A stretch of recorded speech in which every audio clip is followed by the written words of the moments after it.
भाइयों बहनों नमस्कार। All India anganwadi news channel में आपका स्वागत है। चैनल से जुड़ने के लिए नीचे दिख रहे रेड कलर के सब्सक्राइब बटन पर आपको सबसे पहले क्लिक करना है। फिर साइड में एक नोटिफिकेशन बेल यानी घंटी बन के आएगी, उस पर जब आप दबाएंगे तो 3 घंटी आपको दिखेंगी, जिनमें सबसे ऊपर आल वाली घंटी आप लोगों को दबा लेनी है। आंगनबाड़ी सेविका सहायिका मिनी बहनों, आज शाम की सच्ची खबरों में आप सभी का स्वागत है। सबसे पहले बात करते हैं आंगनबाड़ी केंद्रों में ग्रीष्मावकाश से जुड़े हुए सरकारी आदेश की। तो यहां पर जो आदेश आपकी स्क्रीन पर बहनों दिख रहा है, ये जिला कार्यक्रम अधिकारी जो डीपीओ महोदय हैं मेरठ जिले के, उन्होंने ये आदेश जारी किया है और जिला बेसिक शिक्षा अधिकारी को उन्होंने भेजा है। और नाम है यहां पर विनीत कुमार सिंह जी, जो डीपीओ यानी जिला कार्यक्रम अधिकारी हैं मेरठ के। उन्होंने कहा है कि ग्रीष्मकालीन अवकाश में आंगनबाड़ी केंद्रों के संचालन के संबंध में, और ये 20/5/2022 को आज ही नया सरकारी आदेश आया है और हमारे पास शोभा रानी बहन आती हैं मेरठ जिले से, उन्होंने भेजा है। आइए इस पर बात करते हैं। इसमें लिखा है कि उपयुक्त विषयक अवगत कराना है कि दिनांक 20 मई 2022 यानी आज से प्राथमिक विद्यालयों, जूनियर हाई स्कूल स्कूलों, इनमें ग्रीष्मकालीन अवकाश हो जाता है। ग्रीष्मकालीन अवकाश में विद्यालय का मेन गेट बंद होने के कारण विद्यालयों के परिसर में संचालित आंगनबाड़ी केंद्रों का संचालन नहीं हो पाता है। आंगनबाड़ी केंद्रों से विभागीय लाभार्थियों को प्रत्येक माह पूरक पोषाहार का वितरण किया जाता है। अतः आपसे अनुरोध है कि प्राथमिक विद्यालयों, जूनियर हाई स्कूलों के परिसर में निर्मित विभागीय भवन अतिरिक्त कक्ष में संचालित आंगनबाड़ी केंद्रों के संचालन के लिए विद्यालयों के मेन गेट की जो चाबी है संबंधित विद्यालय के प्रधान अध्यापक से यानी प्रधानाध्यापक से आंगनबाड़ी कार्यकर्ती को प्राप्त कराए जाने के लिए आवश्यक कार्रवाई करने का कष्ट करें, जिससे कि आंगनबाड़ी केंद्रों से विभागीय लाभार्थियों को अनुपूरक पोषाहार का वितरण सुनिश्चित कराया जा सके। प्राथमिक विद्यालयों के परिसर में संचालित आंगनबाड़ी केंद्रों की सूची भी भेजी गई। तो अब आपको यहां पर पता चल गया होगा कि हमारे जो डीपीओ महोदय हैं मेरठ के, उन्होंने आंगनबाड़ी केंद्रों में अवकाश के संबंध में यह लेटर आज नहीं निकाला। यहां पर निकाला गया है कि आज 20 तारीख से जो प्राथमिक वगैरह विद्यालय, जूनियर हाई स्कूल, ये सब बंद हो गए हैं और जहां कहीं भी प्राथमिक विद्यालयों से जुड़े हुए आंगनबाड़ी केंद्र वहीं पर उन्हीं के परिसर में चल रहे हैं। तो ऐसे में बाहरी जो गेट की जो चाबी है वो विद्यालय वाले लेकर के चले जाते हैं, तो अब उनका तो खुलेगा नहीं 20 आज से। तो अब कह रहे हैं कि वो चाबी आंगनबाड़ी को दे दी जाए, जिससे आंगनबाड़ी अपना केंद्र सेंटर खोलेगी, बाहरी गेट को खोलेंगी, अपने सेंटर में जाएंगी। और जो है यहाँ पर हवाला किसका दिया गया है? पोषाहार वितरण का। आप सब भाई बहन जानते हैं कि पोषाहार का वितरण महीने में एक बार होता है। विभाग सरकार अगर चाहे तो अभी इकट्ठा बंटवा भी सकता है, 1 महीना या 2 महीना का, या मान लीजिएगा 1-1 महीना का भी समय पर बढ़ता है, तब भी कोई दिक्कत नहीं है। जब डेट आएगी तब भी जो है वितरण किया जा सकता है। बाकी के दिनों में सेंटर को बंद करने के भी आदेश दिए जा सकते हैं, क्योंकि जो लू है वो छोटे बच्चों को भी तो लगती है। सबसे ज्यादा दिक्कतें तो छोटे बच्चों को ही आती हैं। आप सब भाई बहनों का इस बारे में क्या कहना है? वहीं पर कुछ भाई बहन ने कहा है, जैसे उमेश चंद्र मौर्य भाई जी हैं, इन्होंने कहा कि भैया जी सभी प्राइमरी के स्कूल जो है 20 तारीख से आज से बंद हो गए हैं। आंगनबाड़ी भी उन्हीं से जुड़ा हुआ है, क्या आंगनबाड़ी भी बंद कर दिया जाए? आप शासन से पूछकर बताएं। धूप वगैरह इन बच्चों को और आंगनबाड़ी को भी सबको लगती है। मानदेय केवल 1 माह का अभी तक जो है पता चला है कि आया है और 7 माह से अभी बाकी है। 1 माह का मानदेय दिया जाना ये एक शर्मनाक बात है। तो ये तो है विभाग की थोड़ी लापरवाही, जिसके चलते काफी बहनें अपने ही मेहनत के पैसे के लिए यहाँ पर दर दर भटक रही हैं। कई बार आवाज उठा चुकी हैं, बावजूद इन चीजों के विभाग मानदेय भेजने में लापरवाही बरत रहा है। इधर हम बात करें अगर रेखा वर्मा बहन की, जो लखनऊ से आती हैं, इनका भी अपना कहना है। इन्होंने कहा कि छुट्टी होने का असर दिखा, गांव की जनता पर ये संख्या है केंद्रों की बहुत ज्यादा, समझाने पर भी नहीं आए बच्चे, कह रहे हैं दीदी भाई की छुट्टी है, हम भी नहीं जाएंगे। यानी कहने का मतलब है जो आंगनबाड़ी के बच्चे हैं वो नहीं आ रहे हैं। वो कह रहे हैं कि ऊपरी जो प्राथमिक विद्यालय के बच्चे हैं, अब बड़ों बच्चों की तो 20 तारीख से आज से छुट्टी हो गई, तो वो कह रहे हैं उनकी छुट्टी है तो हमारी भी छुट्टी है, हम भी नहीं जाएंगे। अब आप सोचो आगे क्या हो। अब जब बच्चे ही नहीं जाएंगे आगे क्या होगा, और क्या फिर जब बड़े बच्चों को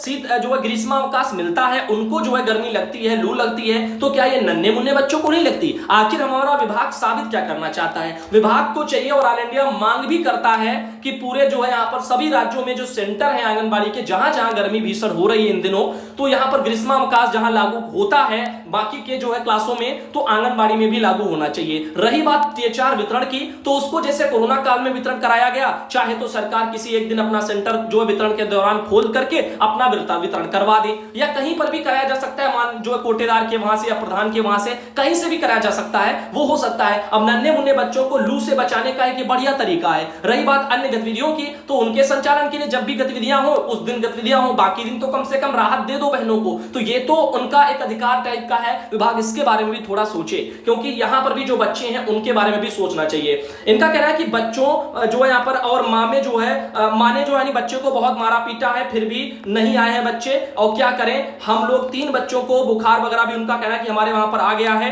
कल यहां स्कूल से जाने के बाद शाम को दवा लेने गए, हॉस्पिटल वगैरह गए और सहायिका बुलाने गई, तो पता चला कि कल बहुत तबीयत खराब हो गई थी। शाम को जो है यहाँ पर 500 की दवा लेकर के प्राइवेट हॉस्पिटल से उनके माँ बाप आए हैं। बच्चों की हालत बहुत ही नाजुक है, उल्टी, दस्त, डायरिया वगैरह ये सब जो है और बुखार ये सब बना हुआ है। तो यहाँ पर इस मुद्दे को भी उठाएं, ऐसी बहनें यहाँ पे मांग कर रही हैं। तो यहाँ पर केवल ये ऑल इंडिया से ही नहीं मांग कर रहे हैं, जो भी आपके क्षेत्रीय जो नेता लोग हैं उनसे भी हमारे यूनियन के भाई बहनों को एक बार संपर्क स्थापित कर लेना चाहिए। अगर नेता लोग आवाज उठाएंगे इस बारे में नन्हे मुन्ने बच्चों के लिए, तो बच्चों के साथ साथ बहनों को भी कुछ न कुछ राहत मिल जाएगी। इधर आप देख सकते हो यहाँ पर रेखा वर्मा बहन ने और भी लिखा है कि क्लास में नहीं है पंखा और बच्चे गर्मी से हो रहे हैं बेहाल। प्राथमिक विद्यालय में बिजली होते हुए भी प्रधानाचार्य जबकि स्कूल का ही है, अतिरिक्त कक्षा है और यहाँ पर वो पंखा नहीं लगवाया मेरे कक्ष में। और जो यहाँ पर BSS सर जो जब चेक करने आए थे तब उन्होंने कहा भी था आपके क्लास में पंखा लगवाने के लिए कह देता हूं प्रधानाचार्य से, फिर भी जो है वहां पर उन्होंने पंखा नहीं लगाया। 25 दिन तब से बीत गए हैं। अब आप सोचो आज से तो वो जो है छुट्टियां ही हो गई, अब क्या पंखा लगाएंगे। उधर जो है यहाँ पर कहना है कि उदयपुर जो है लाख मोहनलालगंज जिला लखनऊ का ये मामला है, प्रधानाचार्य का नाम मनमोहन सरोज है। अब आप सोचिएगा ऐसे एक जगह ने कई जगह हो रहा होगा। अब गवर्नमेंट, शिक्षा विभाग और बाल विकास विभाग ये चाहते हैं संबंध स्थापित करते कि जो है दोनों जो है विभाग एक साथ समन्वय स्थापित करते हुए केंद्रों को चलाएं। आंगनबाड़ी केंद्रों को आंगनबाड़ी प्री प्राइमरी में तब्दील किया जा रहा, लेकिन यहां पर जो है जो विभागीय लोग हैं जैसे प्रधानाचार्य को ही ले लो, अब ये बुनियादी सुविधाएं जो हैं छोटी छोटी उनमें भी ऐसे भेदभाव किए जा रहे हैं। क्यों किए जा रहे हैं इसका जवाब शिक्षा विभाग और बाल विकास विभाग के आला अधिकारी दें, क्योंकि आप ही चाहते हैं कि ये दोनों जुड़ करके चलें, सुविधाएं हो, बिजली, पानी और यहाँ पर जो शौचालय, 3 सुविधाओं को लेकर के तो केंद्र सरकार ने भी जाने कब से प्रयास कर रहे हैं सेंटरों में, यानी केंद्र ये पढ़ाई वाले स्कूलों में, फिर भी नहीं हो पा रहा है। इधर कहना है कि भाई आप ये भी मुद्दा उठाएं कि बच्चों को खाने के लिए भी कुछ नहीं है, बच्चे भूखे प्यासे बैठे रहते हैं स्कूल में। जब प्राथमिक वगैरह खुल रहा था तब तो बड़े भाई बहन के साथ में खा भी लेते थे, पर अब तो वो भी नहीं है, अपने जो यहाँ पर पास से लाएं या क्या करें। तो आप सोचिएगा, अब यानी पहले जो मिलता था वो भी एक तरह से लीगल नहीं था, क्योंकि उनके ही बच्चे अगर प्राथमिक विद्यालय में पढ़ रहे हैं तो अपने छोटे भाई को थोड़ा बहुत दे देते थे। अब जहां कहीं के अध्यापक अच्छे हैं या प्रधानाचार्य अच्छे हैं तो वो लोग क्या करते थे कि वो खिला देते थे, छोटे मोटे बच्चों को भी थोड़ा बहुत खिला देते थे। लेकिन यहां पर जो है अब ये जब चूंकि पैसा नहीं आ रहा है छोटे बच्चों के लिए ऊपर से, तो फिर ये चीजें गलत हैं। तो यहां पर आपको चाहिए कि हमारे बाल विकास विभाग से दोपहर के मिड डे मील की व्यवस्था होनी चाहिए। और फिलहाल अभी तो सबसे जरूरी है कि इस जो भीषण गर्मी से राहत मिले, छुट्टियां की जाए आंगनबाड़ी केंद्रों के बच्चों की। साथ ही साथ आपको बता दें ये समा हड़ाले सहरसा से भी एक लेटर हमारे पास पहुंचा है और ये जिला प्रोग्राम पदाधिकारी का सहरसा से जारी हुआ लेटर सभी बाल विकास परियोजना जो पदाधिकारी हैं सहरसा जिले के 14 तारीख को उनको भेजा गया है। आंगनबाड़ी केंद्रों पर कार्यरत जो सेविका सहायिका बहनें हैं इनका फोटो भेजने के संबंध में एक लेटर आया है, जिसमें उन्होंने कहा है कि संबंध में कहना है कि जिला पदाधिकारी सहरसा की बैठक में दिए गए आदेश के आलोक में आंगनबाड़ी केंद्रों पर कार्यरत सेविका सहायिका का जो फोटो है पूर्वाह्न 7 बजे जिला स्तर पर निर्मित उपस्थिति हेतु बनाए गए व्हाट्सएप नंबर गूगल शीट पर ससमय भेजना सुनिश्चित करें। तो यहां पर एक ये लेटर आया। साथ ही ऐसे ही एक लेटर और हमारे पास है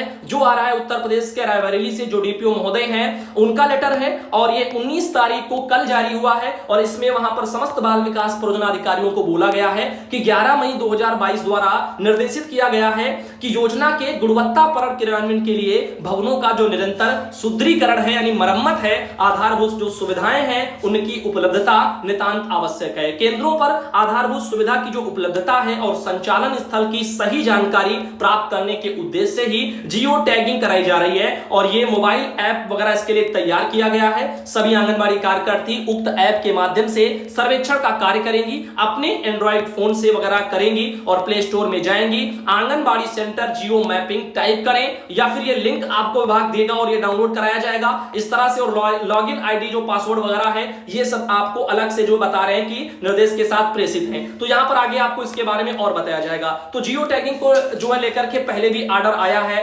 निदेशालय स्तर का, आप सबको हम पहले ही दिखा चुके हैं। वहीं पर अब बात करते हैं मानदेय न मिलने पर डीएम कार्यालय पर बहनों ने धरना दिया है। ये बहनें हैं बलिया की और इस भीषण जो है गर्मी में कलेक्टर परिसर में आयोजित आंगनबाड़ी कार्यकर्ता के धरने को संबोधित करती श्वेता मिश्रा बहन। तो आप यहां पे देख रहे हैं धरने के दौरान नारेबाजी करते ट्यूबवेल जो है टेक्निकल एम्प्लॉइज एसोसिएशन के सदस्य भी वहां मौजूद रहे हैं पासी में। तो आप यहां पे देख सकते हो 10 सूत्री मांगों को लेकर के धरना प्रदर्शन यहां पर ट्यूबवेल वालों ने उन्होंने भी किया है। और वहीं पर आपको बताना चाहेंगे महिला आंगनबाड़ी कर्मचारी संघ के आह्वान पर बृहस्पतिवार को आंगनबाड़ी बहनों ने जो है कलेक्टर परिसर में धरना दिया है। और जैसा कि आप सब जानते हैं कई माह से जो 7-7 माह से बहनों का पैसा बकाया है, इसीलिए बहनें वहां पे परेशान हैं, मांगों को उठा रही हैं। इस संबंध में आप लोगों को आज सुबह 10 बजे सुधांशु पटेल चैनल पर जो है बलिया जिले से धरने का जो वीडियो है वो आपको बताया था। एक अधिकारी महोदय वहां पे आए हैं और वो अपना मानदेय के संबंध में बता रहे हैं। खैर वो जो बता रहे हैं वो चीजें ऑल इंडिया ने आप सबको ऑलरेडी बहुत पहले से ही बता रखी हैं, जो जो कमियां हैं। विभाग को चाहिए समस्या का समाधान, ना कि समस्या बताना कि क्या समस्या है। समस्या तो बहनों को पता है ऑल इंडिया के जरिए क्या है,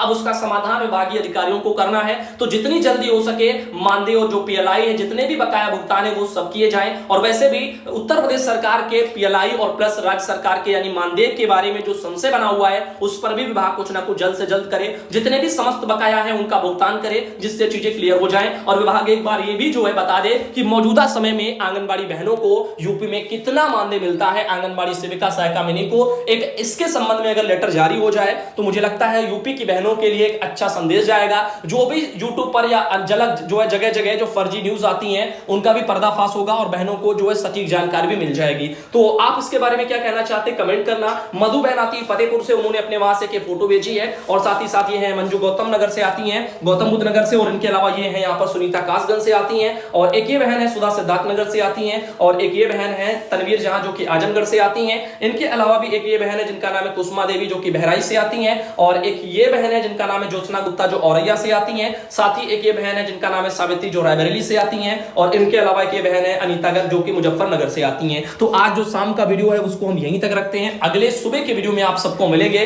फिलहाल आज तबीयत थोड़ी खराब है, अभी दवा वगैरह लेकर के ही जो आप लोगों का हमने वीडियो बनाया है। उम्मीद है वीडियो को आप लाइक करके भी जाएंगे और सुबह हम फिर आपको मिलते हैं।